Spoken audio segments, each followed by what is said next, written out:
That's the right one. Okay.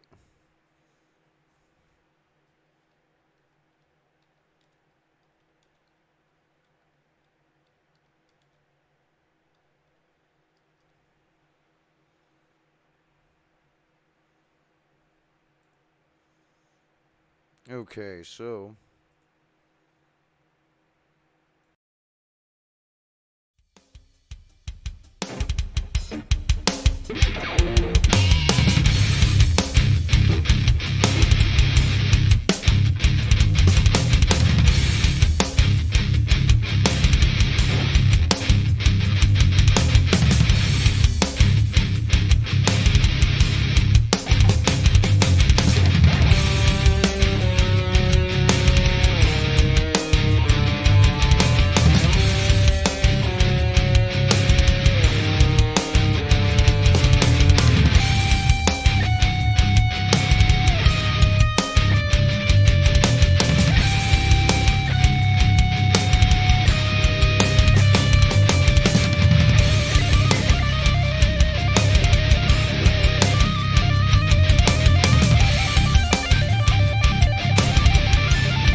So what's going on, everybody? And yeah, I'm sorry about all the hiccups, man, but it's what happens when you don't do this all the time. You ain't really got a single solitary idea what you're doing. When you fire the computer up, you have no idea how it's going to react. But hey, here I am, Raider Nation. Welcome back to another episode of the Raider Critique. I'm your host. I'm Raider Riot Gun, man, and it looks like we've had all kinds of things happen since the last time I have been here, especially with our new signings. Now, of course, I'm not really going over the draft. I know I probably should have, but with me being as lazy as I am, I'm sorry, guys. I'm sorry, guys and girls, because for real, I'm gonna be honest with you about it. You know, I got a new job. I'm starting to do everything kind of, trying to readjust. So getting out here and doing this, it's been real hard for me. But the Raiders have not disappointed. We went out here and we picked up 3 more signings for this football team here, man. As a matter of fact, I've got them right here on screen.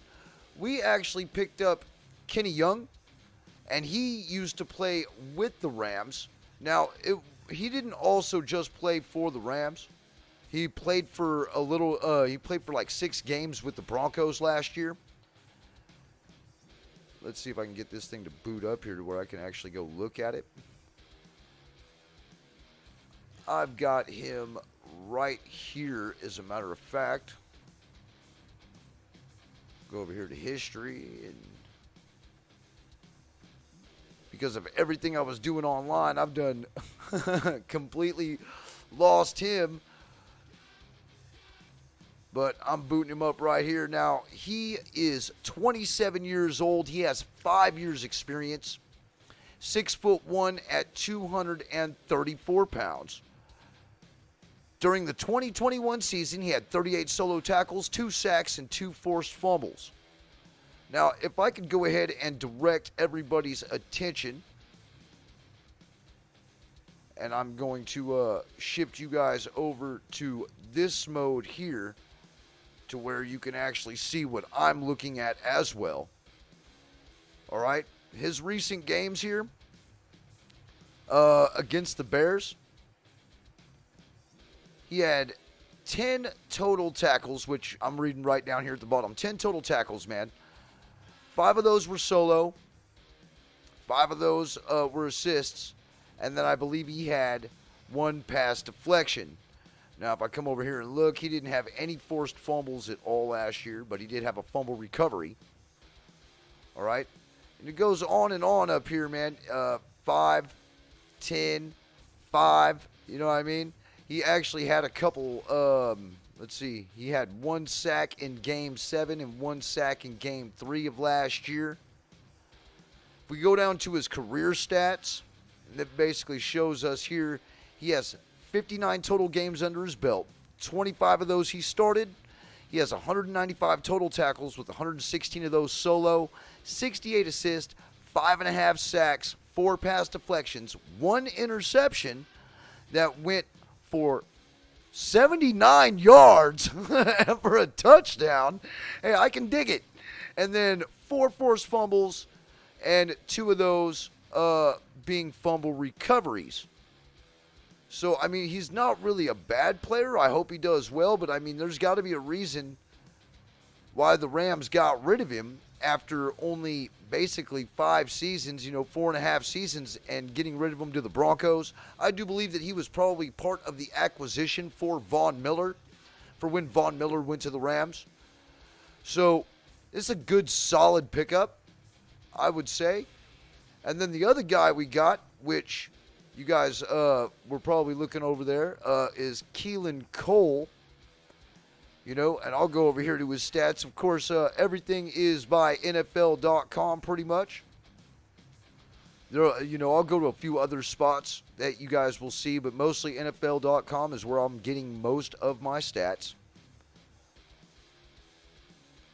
And you can see this guy here in 2017. He's played in 16 games. He started 6 of those. He had 42 receptions for 748 yards. That was 2017. 17.8 average, 75 long, 3 touchdowns. All right. 2018, he started 11 games. 38 receptions, 491 yards, 12.9 average, 35 long, 1 touchdown. And I mean, you can read his stats here all the way down. He's pretty serviceable, which, that's also another thing I'm going to get into because his stats look an awful lot. He played with the Jaguars 4 years, and he played with the Jets 1 year, but his stats look an awful lot like the guy that we have just removed from the team and traded, which is, what this thing is being, what this was called anyway. So let's transition back over here. That's what this video was, called anyway, because everybody knows that Bryan Edwards was traded to the Falcons for a 5th-round pick, a conditional 5th-round pick, I do believe is what they said. And we also sent a 7th-round conditional pick to them and Bryan Edwards for a 5th-round pick. Now let me transfer over to that because that's what we're talking about now. Now, you look at what we did with, basically getting rid of Bryan Edwards and getting him over there to Atlanta with Marcus Mariota. At least Marcus Mariota will have a familiar face, in his, at least he's got somebody that he's actually going to be able to throw to that he knows. Whether he threw to him all the time or not, I don't know. But, hey, it's a familiar face. He's going to get a fresh start over in Atlanta, and he's actually going to be able to start because, to be honest with you, he was lost in the shuffle here. At least as far as I was concerned.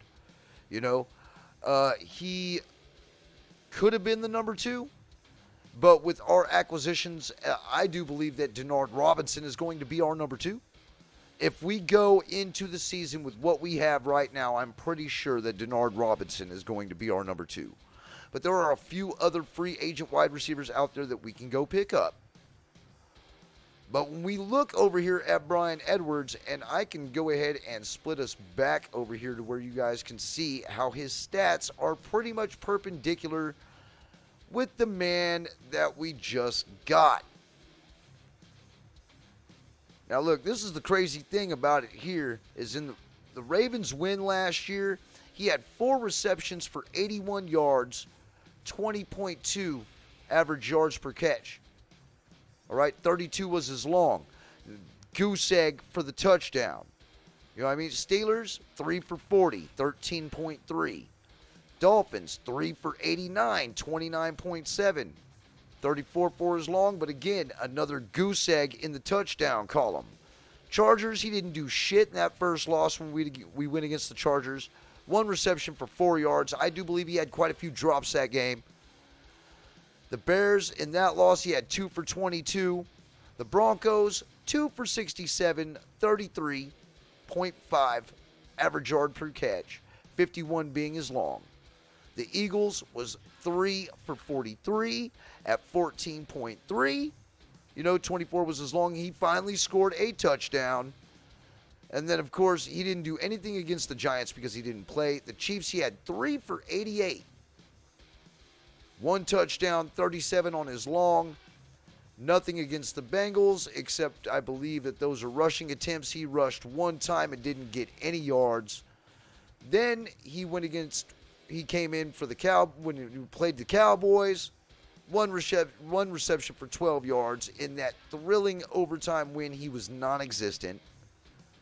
Then in the loss to the Washington Fucktards, 3 receptions for 30 yards, 10 average, 18 was his long. Again, no touchdowns. The Chiefs, 2 for 24, no touchdowns. He decided that he was going to find the end zone 1 time against the Browns. And then the Colts, he didn't play. And then the Chargers, he went 4 for 63 on 15.8. No touchdowns. So, I mean, literally, I'm not going to dog the guy. I'm really not going to dog the guy. It's his 3rd year in the league. The dude was picked up in a 3rd-round pick, and that's one thing that I'll want to touch on, too. He was a 3rd-round pick, and the guy just really couldn't get it when he was here. I mean, when he showed up, he showed up. But when he was non-existent, he was non-existent. He really was. And, but there was times where, if we wouldn't have had him and he wouldn't have come through, we wouldn't have won those games. But I'm telling you, he had a lot of drops. Even going into this season, I was still wondering who our number 2 was going to be. I figured that it was going to be a toss-up in between Edwards and Robinson. But, that's not the case anymore now. Edwards is gone. And, well, I mean, salute to him. I hope he does an excellent job over in the NFC. He's going to get the chance to start with Calvin Ridley being suspended. So, kudos to him, man. I really don't have no hate toward the guy. It's just another one of Gruden and Mayock's failures. Whether it was they just don't draft well or whether the guy just didn't develop well. Either way, he just didn't seem to fit the system over here. So, I mean, it is what it is. When it comes to this, I'm not really going to miss him, but I really don't hate him neither. So, along with the schedule, yeah, it actually switched up on me. I am actually going to do, a prediction for the schedule as well today. But I really don't want to do that exactly right now, so we're going to hop on over to the undrafted free agents. We're going to talk about them first, and then I'll hop back over to my prediction for the schedule on where I believe that where we're going to win, and how we're going to win. So if we can go ahead and go into that, I'm going to try to find where I had this at, because I'm going to, you got everybody right there in front of you. These are our unrestricted draftees, basically our undrafted guys that we picked up. Darian Butler is a linebacker. He's 5'10", 221, Arizona State. We have Quintero Cole, a safety, 6 foot, 203, out of Louisville. Bryce Cosby, he's a corner, height 5'10", 188, out of Ball State. And then Cole Fotheringham, tight end, 6'4", 246, out of Utah. Chase Garbers, which is a quarterback to an already stacked quarterback room. He's 6'2", 215. He's out of California. Justin Hall, wide receiver, 5'8", 189, out of Ball State. Luke Masterson, a linebacker, 6'1", 234 pounds, out of Wake Forest. And then we have Sincere McCormick, running back, 5'9", 205 pounds, to an already stacked running back room with Brandon Bolden and Josh Jacobs and Kenyon Drake. He's out of UTSA. And then we have, I want to say that's Makeem Morrison. He's a cornerback, 5'10", and he's 188 pounds out of the College of Army. Man, and then I'm gonna butcher that name. Bamadili Alasini, tackle. He's 6'7", 339 pounds out of Utah. And then we have Troy Polamalu's nephew, Isaiah Polamau. He's a safety. He's 6'4", 211 out of USC. Then we have Myron Tagavolova Amosa. He's a defensive end, 6'2", 270 out of Notre Dame. Trey Turner, another wide receiver, 6'1", 184 out of Virginia Tech. Zach Van Valkenburg, defensive end, 6'4", 263 pounds out of Iowa. And then Sam Webb to round it all off at corner, 6 foot, 202 pounds out of Missouri Western State. Now, I'm going to read off of the Raiders.com site to kind of tell you all about these guys right here in case you don't know anything about them. It kind of gives you a real good rundown on Raiders.com, and I'll actually go over a little bit of that now. I'm actually going to read it all to you. Fuck it, why not? So, Butler played 4 years at Arizona State, appearing in 40 games.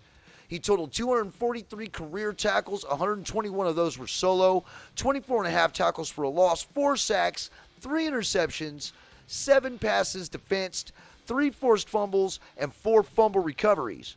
He's a 3-time team captain, and he earned Pac-12 second-team defensive honors as a senior. Now, Cole played 1 season at Louisville after transferring to Alcorn State. He totaled 9 career interceptions. As a senior at Louisville, he played in all 13 games and posted 87 tackles. 65 of those were solo, 5 tackles for a loss, 1 forced fumble, and 1 interception. He earned honorable mention on all ACC accolades, 2-time HBCU All-American and SWAC All-Conference First Team honoree. Now, Cosby played 5 years at Ball State, appearing in 57 games, totaled 392 career tackles, 228 solo, 20 and a half tackles for a loss, 5 sacks, 10 interceptions, 26 passes defensed, 3 forced fumbles, and 3 fumble recoveries. As a fifth-year senior, he played in all 13 games and totaled 110 tackles. 67 of those were solo, 9.5 tackles for a loss, and a career-high 4 sacks. 2 interceptions and 2 forced fumbles. He was named first-team All-MAC as senior in 2020. Now, Fotheringham played 4 years at Utah, appearing in 47 games with 38 starts. Career totals include 52 receptions for 526 yards and 3 touchdowns. As a senior, he played in all 14 games with 10 starts and recorded 15 receptions for 128 yards. Now, Garbers played 5 years at California, seeing action in 36 games with 34 starts. He totaled 6,582 career passing yards, completing 589 of 959 attempts with 50 touchdowns. His finished career ranked 4th in the program history in total yardage, which is 7,756. It's tied for 6th in touchdowns, that's 50, and 7th in passer rating, which is 132.2. 7th in passing yards, 6,582, and tied for 7th in 300-yard passing games, which that was 4 times. As a senior, started all 11 games, completed 223 of 348 pass attempts for 2,533 yards and 16 touchdowns. He also rushed for a career-high 456 yards on 104 carries and 4 touchdowns. Now, Hall played 5 years at Ball State, playing in 54 games and totaling 318 catches for 3,385 yards and 18 touchdowns. Ranks as Ball State all-time leader in receptions with, of course, 318, and receiving yards 3,385. As a fifth-year senior, he played in all 11 games and led the team with 61 receptions. Totaled 613 receiving yards with 5 touchdowns, and also led the team with 31 kickoff returns for 380 yards and 1 touchdown. Now, as a senior in 2020, he played in 7 games and led the team with 49 catches for 665 yards. He was named first-team All-MAC, also rushed for 231 yards on 30 carries.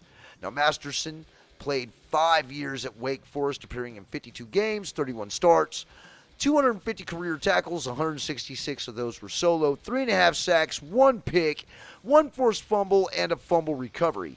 Now, as a fifth-year senior, he played in all 14 games and led the team with 85 tackles. He was named All-ACC Honorable Mention.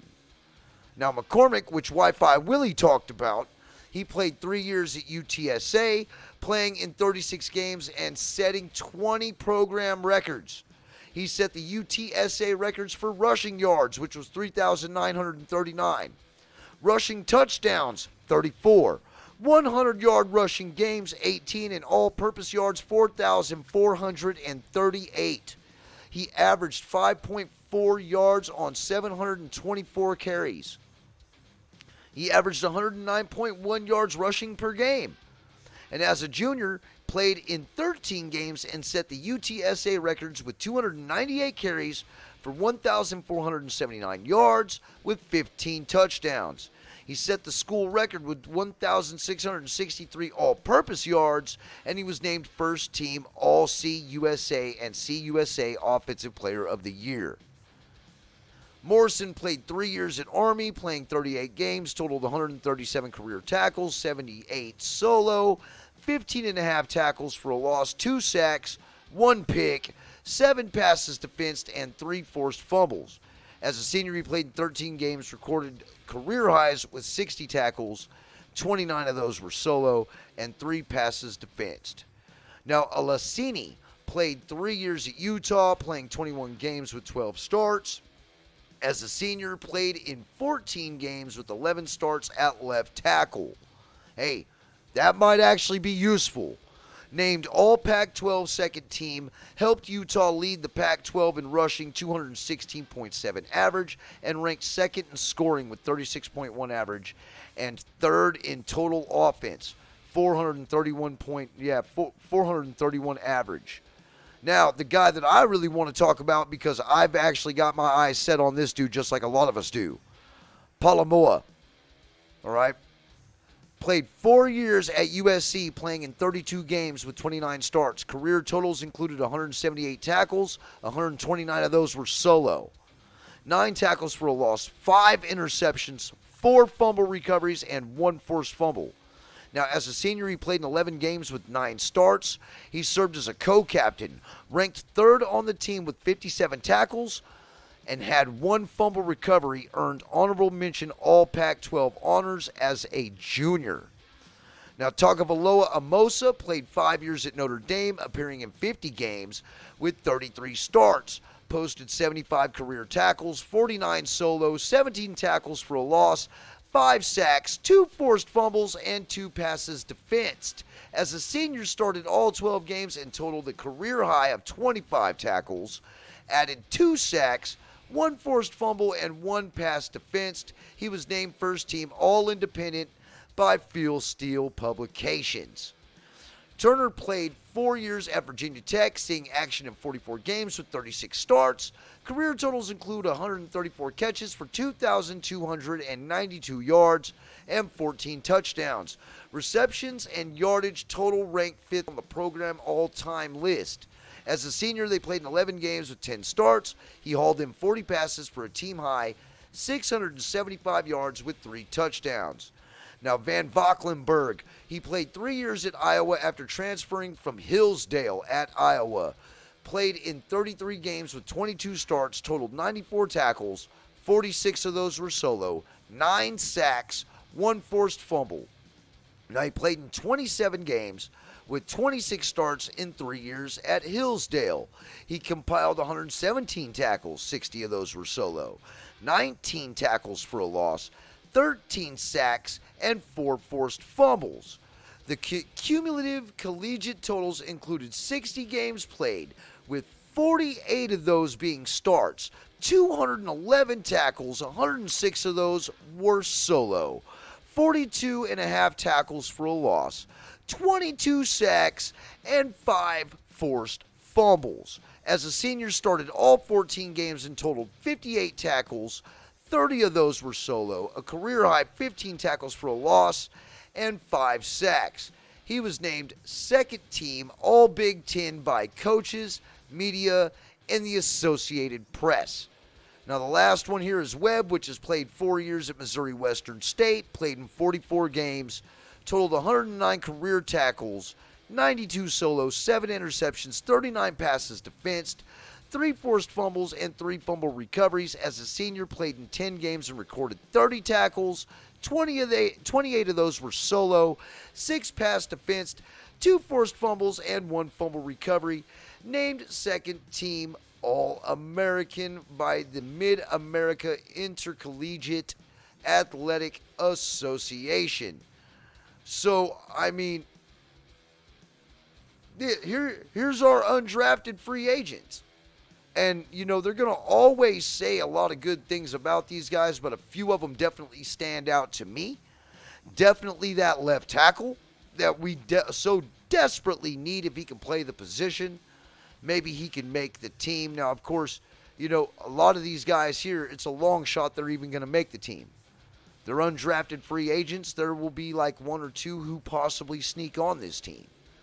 And, you know, I would like to see a good bit filled, because even with the draft that we had, you know, there was still some positions of need that we needed to fill. So that is our undrafted free agents. Surprisingly, I didn't fumble over my words as bad as I thought I was going to. So why don't we go ahead and go over the schedule now, man. We got the Chargers week 1, the Cardinals week 2, the Titans week 3, the Broncos week 4, the Chiefs week 5, and then we get a bye week. All right, we got the Texans week 7 in Las Vegas. Then we have the Saints. We're playing them in New Orleans. Then we got the Jags, the Colts, the Broncos, and the Seahawks. Then we have the Chargers again, the Rams, the Patriots, the Steelers, the Niners, and again the Chiefs. So from NFL.com's standpoint, we've got pretty much the 5th hardest schedule in the league, which really doesn't surprise me at all. They always seem to do that to us. And, you know, I'm used to it. Really, I'm used to it. And I'm pretty sure that all the rest of us are pretty used to it also. They always seem to feed us like that. But, you know, I think this year we're ready. I really do think that this year we are ready to be able to handle a schedule like this. And a lot of people, man, you know, they're not giving us enough credit. You know, even some Raider fans out here are not really giving us enough credit. Well, you know, when it comes to the beginning of the season, I'm really optimistic. And after seeing all these moves that this new regime has done, I am fully on board with this new regime. Way on board compared to any other regime that this football team has had in years past. Even with John Gruden, at first I was skeptical. And I think I had every reason to be skeptical. And I think a lot of us who were skeptical at the very beginning of John Gruden's second stint with the Raiders being skeptical, I think we all had a reason for it. Like, just no bullshit about that. But I don't have those same inclinations about this regime here because of how many moves we've made, the great moves that we've already done. I mean, you know, draft might not have looked real flashy, but we did fill positions of need. You know, I wasn't unhappy with any of the draft picks that we got this year, even without having a first and a second round pick, because, you know, we got Devontae Adams. I mean, I'm not going to be upset about that at all. But my prediction, and I'm going to go game by game here for this season's schedule, and yes, Raider Nation, I'm going to be a lot more optimistic than most of the Raider YouTubers out here. Just for the simple fact, I am hoping and praying for a winning season. I would love to have 2 winning seasons in a row for as many years as I've been here, along with all of our other family members and comrades who have been here forever, watching this team suffer and watching this team fall apart year after year after year after year. I think we finally got the roster to actually take over not only the AFC West, but the AFC. So let's go to week 1, man. Let's go to week 1. Go, Chargers, go. No, we're going to whoop their ass. I call that one a W. So I think we're going to beat the Chargers week 1. What do y'all think? I think that we're playing them in SoFi. And I do believe that last year was a fucking fluke because of that stupid lightning bolt that happened. I don't see them beating us twice in LA. At least they better not anyway. You know? So, week 1, I think we're going to catch a W on that. I still think that they're going to be pretty much heartbroken from the last time we beat them to get into the playoffs. And I'm just going with my gut instinct. We're going to beat the Chargers week 1. Now, week 2, there is no DeAndre Hopkins. He has been suspended. Now, I'm not saying that that's going to be a deciding factor or the only deciding factor. But I think we're going to take a W on that one as well. And look, I'm not doing this just to say I really do feel this way. Okay, I don't like starting off 2-0 because normally when we start off 2-0, it's all downhill from there. You know, we start off 2-0, 4-0, you know, but that's normally bad juju for us because we start doing so well at the beginning of the season just to fall apart after the bye. Now, the third week is against the Titans, and I do believe that because, you know, hey, Ryan Tannehill's a good quarterback, and he has had our number for very many years, even when he played with the Dolphins. And he did that with, you know, I believe with guys like Devontae Parker. You know, and I mean, he's always had good receivers around him. He's a serviceable quarterback, but he's got to have weapons around him to be able to beat you. You know, and I just don't think that they have stacked the weapons around him this year like he has had in years past. I do believe that we get a W against the Titans, getting our first win against Ryan Tannehill in his career. All right, then we got the Broncos. All right, we're all overlooking the Broncos. A lot of us are overlooking the Broncos, especially now with Jerry Jeudy and his misdemeanor charges that he got. Now, his legal trouble, I'm pretty sure he's probably not going to suffer any type of suspension or anything. He will play in that game. But I just really don't think that the Broncos are as good as everybody thinks they're going to be. But I think we're going to overlook them. So I'm thinking that we're going to take an L against the Broncos. So right now I got us at 3-1 through the first 4 weeks. And then we're going to go up against the Chiefs. Now the Chiefs don't look anything like their former selves. They really do look like that. They got a lot of draft picks and they got a lot of guys. And those guys will surely develop, especially with the way Andy Reid develops players. But I do believe that because of the shell-shocking that we're going to get from the Broncos the week prior is going to fuel the fire for us to push past the Chiefs, leaving us 4-1 before the bye. All right, after the bye, then we got the Texans. The Texans got all kinds of problems over there. That's an easy W. All right. Then we've got the Saints, which is a game that I'm going to be trying to go to since, you know, the Raiders ain't really coming anywhere near Texas this year. Closest place they're going is New Orleans. So I'll probably wind up going to that game if I can afford it. Now, I do believe that the Saints are a good team, but I still think that they have questions at the quarterback position. I think we're going to take a W there also. All right? Then we go up against the Jags. No brainer. I don't care how much money they spent this year. They're going to suffer that L, man. We're going to take another W there. All right? Then we're going to face the Colts. even with Matt Ryan, and what if they do get Julio Jones? Well, who cares if they get Julio Jones? I think that our offense is good enough that we can put up points, especially if this team is going to look as good on the field as it does on paper. We're not going to have any problems with them either, man. We're going to walk on the Colts, too. We're going to take another W there. All right? Then we're going to see the Broncos again, and we're damn sure not going to let them beat us a second time, so I do believe that we're going to take a W there. And then we're going to see the Seahawks, and we're going to take a W there because obviously Drew Lock and whoever that other cat they got over there is, you know, I don't think they got what it takes to beat us, so we're going to take a W there. Now, believe it or not, man, and Watts said it best, there's going to be injuries throughout all of this, and this is barring injury. Now, the injury bug always does happen. You never know, man. We could take L's on some of these games that I got W's for, and even then, we might take L's on some of these games that we should win.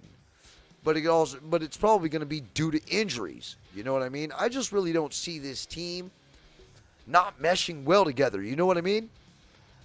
I really don't see this team not meshing well together. There are so many weapons on this team, and if they all just do their specific jobs, this offense and this defense are going to be juggernauts, man. Straight up. So that comes up to week 13, and we're going against the Chargers again. Here's where I think we suffer our second loss. I think the Chargers are going to beat us the second time through because we did beat them the first time through. And they're going to be more prepared for us the second time through, especially with the second game being all the way down at week 13.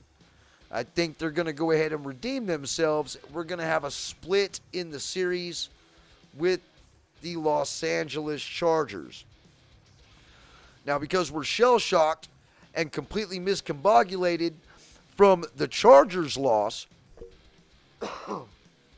we're going to suffer an L to the defending Super Bowl champion, the Rams, too. And those are the losses that I have set up for us. The Patriots, I think we're going to get a win. The Steelers, we're going to definitely get a win. They ain't got a single quarterback on that roster to save their life. The 49ers, I think we're going to get a win there too. And then against the Chiefs, we're going to also get a win, putting our record at 14-3. So that is my prediction. That's what I believe is going to happen. Now, I've been wrong in the past, but I've also been right too.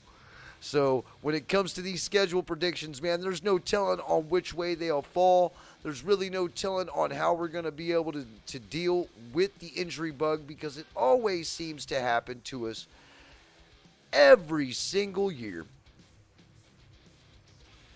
But I couldn't be happier with what we've gotten.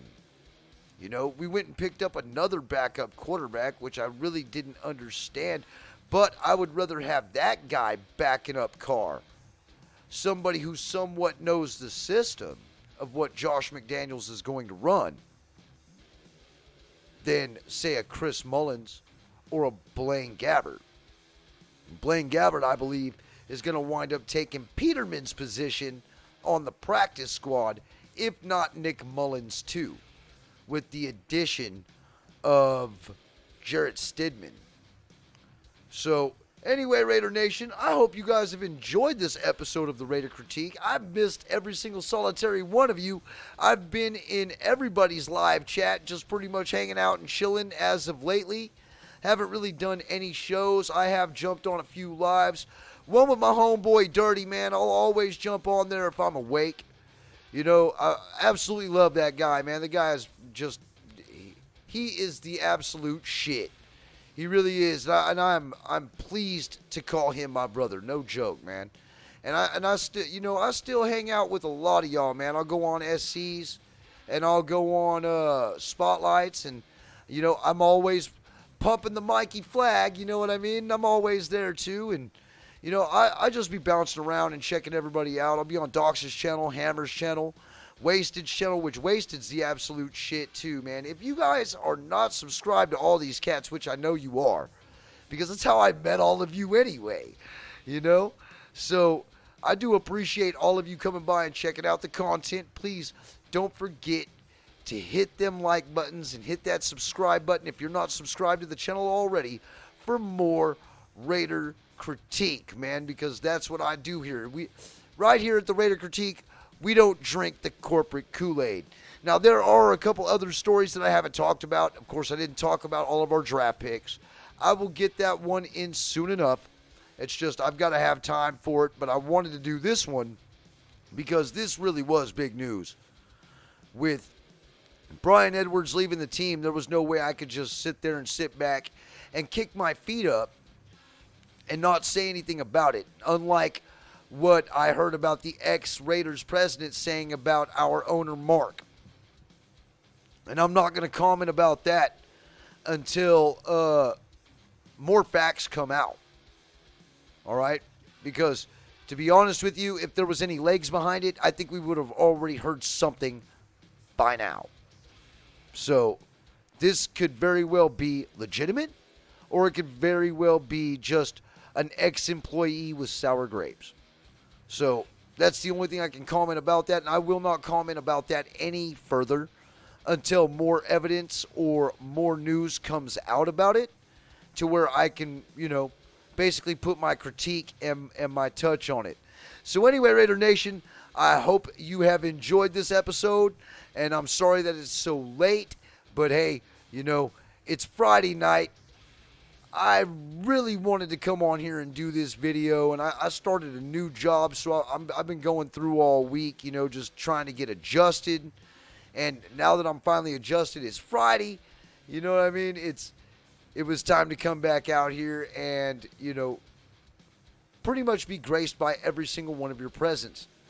So, anyway, Raider Nation, you know what I always say around here, man. It's never going to change. Because we make up everything of the best fan bases in football, because we are Raider Nation, and it's for life.